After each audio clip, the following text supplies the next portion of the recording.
Wednesday morning. For one night, the New York Mets fan felt happy, felt fulfilled, felt excited. There's been a couple of games throughout the year, but last night I think was probably at the top of that list, and you got what you wanted from Justin Verlander. You saw Jeff McNeil hit the ball. Obviously, Pete Alonso is breaking out of it. So you felt good, even though this season is going nowhere and has basically gone nowhere from the start. You felt good for a night, which was awesome. Now, the Yankees, on the other hand, another miserable offensive night. Yeah, they got going a little bit later in the game, too little, too late, and the lead was too big, and David Robertson had to be used last night. But that is a offense that is just putrid, and Aaron Judge cannot get back soon enough, or this thing's going to go right down the toilet for them as well. And we saw some of the biggest money handed out in sports history yesterday. In the NBA, the largest contract ever, and the first domino fell with Joe Burrow and Justin Herbert as Justin Herbert signed a huge deal. And I'm sure Saquon Barkley was sitting back going, this is just pathetic. Good morning, Boomer. How are you? Yeah, good morning, Jay. I'm doing well. As matter of fact, I'm doing really well because of last night's Met performance, seeing Justin Verlander look like Justin Verlander, and all of a sudden Pete Alonso, after almost, it feels like a 2-month slumber, the last week or so has basically exploded. And, this is who the Mets were supposed to be, except for the gas cans that come out of the bullpen, Yep. which make every game interesting. And it's unfortunate that they had to use David Robertson last night. That's just like one of these games. Just throw strikes, guys. Just throw strikes, and let's, this is one of the worst hitting teams in baseball with the exception of the home run. And just please don't walk anybody. Right. It is amazing what you just said, and you're right. They are one of the worst hitting teams in baseball, the Yankees. Well, they hit a lot of they hit home runs, but their batting averages. It is, and all you got to do is throw strikes. And I think Justin Verlander showed that last night, and he had them off balance all night long. And he was exactly what he has been supposed to be when they signed him. And then when you combine that with what Pete Alonso did last night with the 2 home runs and the 5 RBIs, I mean, that's who the team was supposed to be, And it's unfortunate that we have found ourselves in this situation where, last night we get a little bit of satisfaction, but it's feels too little, too late. Now we're just getting into August, so you declared him done yesterday. You finally checked out. I was disgusted. That's why you cast your chips out yesterday. But then all of a sudden you see your guys do what they did last night. You're I got it again. I am. Well, listen. All I know is that they got to win the night. If they win the night, then I think that there's a silver lining to all of this, especially with the Nationals and the Royals on deck. That is true, and we saw how bad the Royals were firsthand with the Yankees this past weekend. We know that they are pathetic, almost as bad as the A's. So, yeah, I mean, you. How many times have we done this? Though? I know. I know. But you know what? It was just nice getting out of the first inning last night. Yes. I was like, oh, wow, okay, we got something going here. Let's go. And like I said, when Nimmo gets on to start the game, and you have Verlander pitching the way he was pitching, and then you have Pete bombing home runs. I mean, that's who they're supposed to be. And we saw it on full display last night.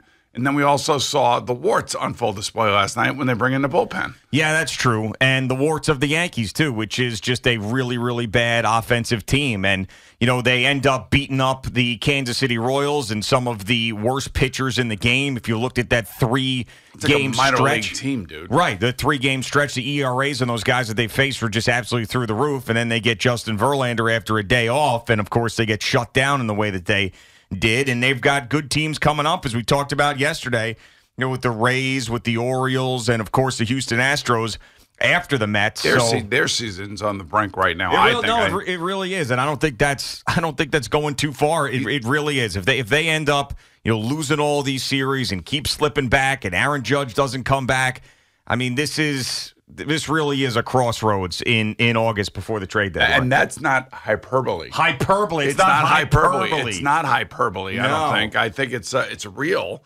especially if Aaron Judge doesn't come back. And, I got to say, for Domingo Germán, man, when you talk about an up and down season, holy God.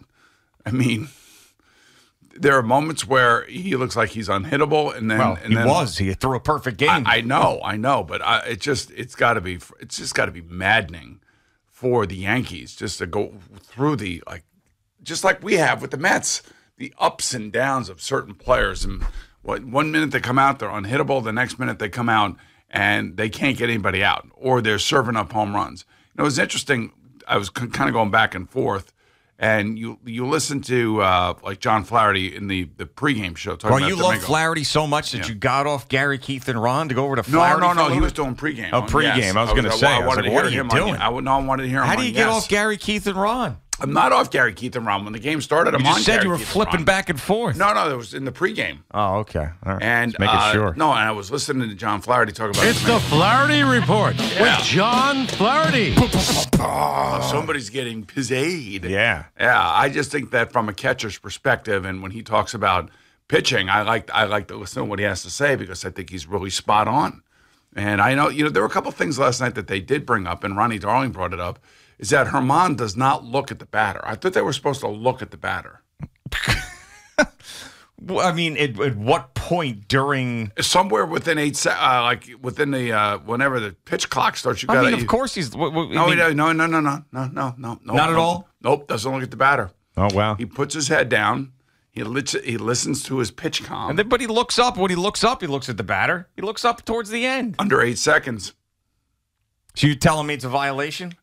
Technically, I would say it is a violation. That sounds like one of those guys that watches golf from home and then calls in the rules. You know what I'm saying? That was Ronnie last night in the game. I'm just saying it's one of those nitpicking. He's analyzing. It's one of those nitpicking things. You know what I'm saying? I was going to say good point, Ronnie, but I with the whole thing with Keith yesterday and all that. Keith left me a very nice message later on in the day. Oh, did he? Yes, on his way to New York. Yes, he had to drive from Sag Harbor to the Bronx. Oh. No wonder he was sleeping in. Yeah. Yeah, that was a little scary. I actually did deploy someone to go check on him. That was like a legit thing. A welfare check. A welfare check. I blamed it on you, though. I said Boomer would like a welfare check. I was worried about him. And it all started with Jerry. Well, that was the thing. Because Jerry said he couldn't show up on the K-Rod telecast on Sunday night. And we find out that I guess Sag Harbor doesn't have internet. Yeah, and right. He's like, man, the internet out here is terrible. What are you talking about? What do you mean it's terrible, the internet? Get my boys. It's hardwired internet. Doesn't matter where the hell you are. Audio Interiors over there. They'll handle it. Yeah, I'm sure it'll be fine. I mean, he really did sound like a 95-year-old guy yesterday with that. It's like my ringer was off. The internet's just terrible out here. I mean, I love how it's like we were talking about national broadcast.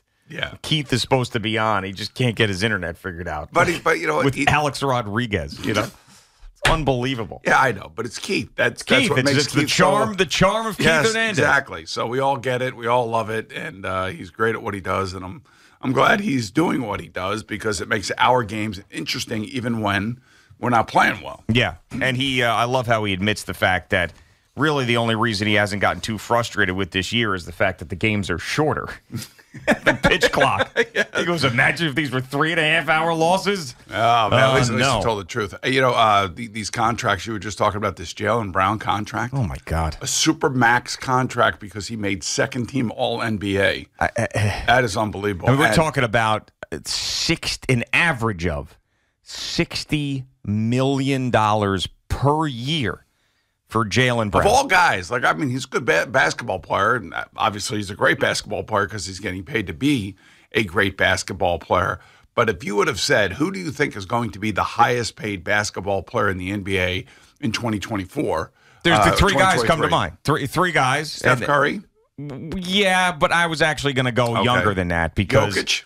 I was going to go Jokic, Doncic, and Antetokounmpo. Those three guys. Those are the three guys. Those are the three best players in basketball. He did get the new deal in 2022. Right. But this deal now, because of the convoluted, I don't know who's got more convoluted rules, the NBA or the NFL when it comes to it's very close. Are they extensions? Are they new contracts? Are they this, they that, everything else?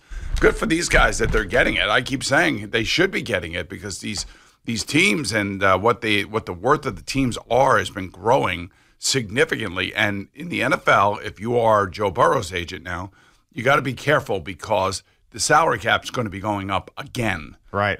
The financial health of the NFL is only going to grow over the next 10 years, and it's going to grow significantly. And here's the thing about Joe Burrow. He's been in the league for 3 years. He's already 27 years old. Justin Herbert's like 24 or 23. Okay? He has been to 7 playoff games in 3 years. That first year he got hurt. You got hurt against the Commanders. Remember that? He blew his knee out, and then he came back. The second year he takes his team to the Super Bowl. The third year he goes all the way to the AFC Championship game. So he has played already in 7 playoff games. Justin Herbert has played in 1 playoff game. If you take the totality of the games that they've played, both regular season and playoffs, Joe Burrow has played, I believe, in 49 total games. And Justin Herbert has played in 50 total games. And Justin Herbert got what he should get, and it seems about right to me. But Joe Burrow has made $30 million over the last 3 years. He has far exceeded that $30 million. Oh, sure. Far exceeded. And this year, right now, under his current contract, because they haven't given him his extension yet, he is expected to make about $6.6 million. So I'm telling you that, if I'm the agent there, and because he's 27 years old, I would go a max, and the extension would be 5 years, but what I would want them to do is I'd want them to rip that 5th year up. I'd want them to rip this year up. This year is 4. Rip this year up, rip next year up, and start him on a new 6-year, $300 million deal. Or $350 million, somewhere in there, because he's already exceeded so much and has brought the Bengals so much attention. And on top of that, remember, the Bengals still have to sign T. Higgins. He's in the last year of a 4-year deal. He was a 2nd-round draft pick. And, he is projected, many say, to be making somewhere between 19 and 21 million a year. And on top of that, you got Nick Bosa holding out in San Francisco. He is going to get a massive deal. They should have given him the deal last year, and they didn't. And you got Chris Jones for the Kansas City Chiefs holding out. He's going to get another massive deal as well. Yeah, and Aaron Rodgers, the details of that came out, too. I told you they had to work through all of that. I have not seen the total details. All I know is that it is agreed upon. Mm-hmm. I knew that we knew that it was coming because they had to get that straightened out. They had to get Quinnen Williams done first. Mm-hmm. They had the agreement in principle with Aaron Rodgers. They just had to work out the contracts. You ready for this? So the shifting of a massive $58.3 million option bonus from 23 to 24 pushed Rodgers' salary to $1.165 million for 2023, but it came with a gargantuan compensation package of $107.5 million in 2024. Aaron Rodgers in 2024 is going to be making $107 million for that year. And he's going to have to, I believe he'll have to play at least 3 years here. Or he'll kill the Jets. And by the way, he'll kill the Jets in terms of a dead cap thing. So he's got to play here for 3 years. If he plays 3 years, then bye-bye Zach Wilson, because you tell me you're going to pick up his 5th-year option and pay him the money that's going to cost? I'm just saying if everything goes, nothing ever goes swimmingly. Right, especially with the Jets. Well, you could say that. But if everything goes right, he should be here for at least 3 years. That's and I've been saying that over and over and over and over and over again. And I told you that when they went out there to see him on the plane, right, they explained to him how they want to pay him, how they would need to pay him, and how they would be able to bring players in around him if they could pay him in such a way. Right. But you also told me that they want to keep Zach Wilson around to learn from Aaron Rodgers and give him a shot when Aaron goes and retires finally, but they can't pay Zach Wilson to pick up his 5th-year option. It's going to be a huge number for a guy that they don't know can play if Aaron Rodgers plays 3 years. Again, that's still 4 seasons from now. It's 4 seasons from now. Well, no, he would. This is going into his 2nd year.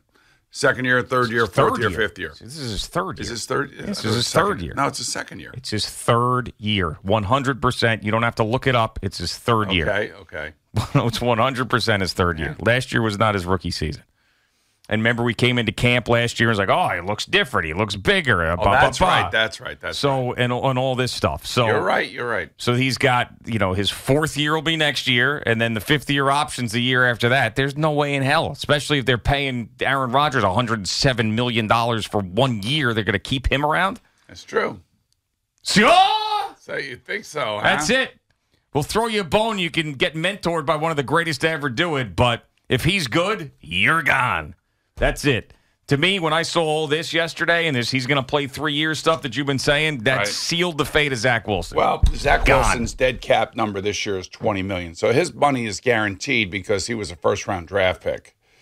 So, his dead cap money this year is $20 million. His dead cap number next year is $11 million. So you're right. Gone.